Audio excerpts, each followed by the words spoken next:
सबक नंबर 4 बूढ़ी काकी। मुसन्निफ प्रेमचंद। बुढ़ापा अक्सर बचपन का दौर सानी हुआ करता है। बूढ़ी काकी में जायके के सिवा कोई हिस्स बाकी न थी। आंखें, हाथ, पैर सब जवाब दे चुके थे। जमीन पर पड़ी रहती और जब घर वाले कोई बात उनकी मर्जी के खिलाफ करते, खाने का वक्त टल जाता या मिकदार काफ़ी ना होती या बाज़ार से कोई चीज़ आती और उन्हें ना मिलती तो रोने लगती थी।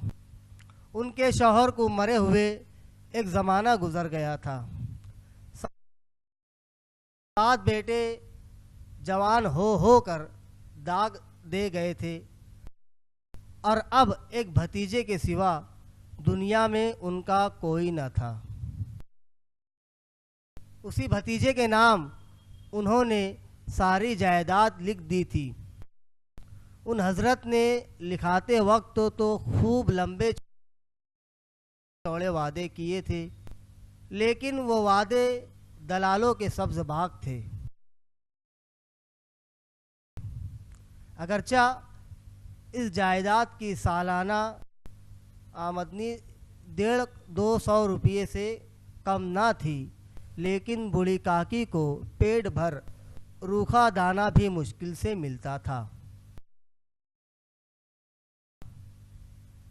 बुधराम को कभी कभी अपनी बेइंसाफ़ी का एहसास होता। वो सोचते कि इस जायदाद की बदौलत मैं इस वक्त भला आदमी बना बैठा हूँ और अगर ज़बानी तशफ़ी से सूरत हाल में कुछ इस्लाह हो सकती तो उन्हें मुतलक दरीग ना होता, लेकिन मज़ीद खर्च का खौफ उनकी नेकी को दबाए रखता था। इसके बरअक्स अगर दरवाज़े पर कोई भला मानुस बैठा होता और बूढ़ी काकी अपना नगमे बेहंगाम शुरू कर देती तो वो आग हो जाते थे और घर में आकर उन्हें डांटते थे।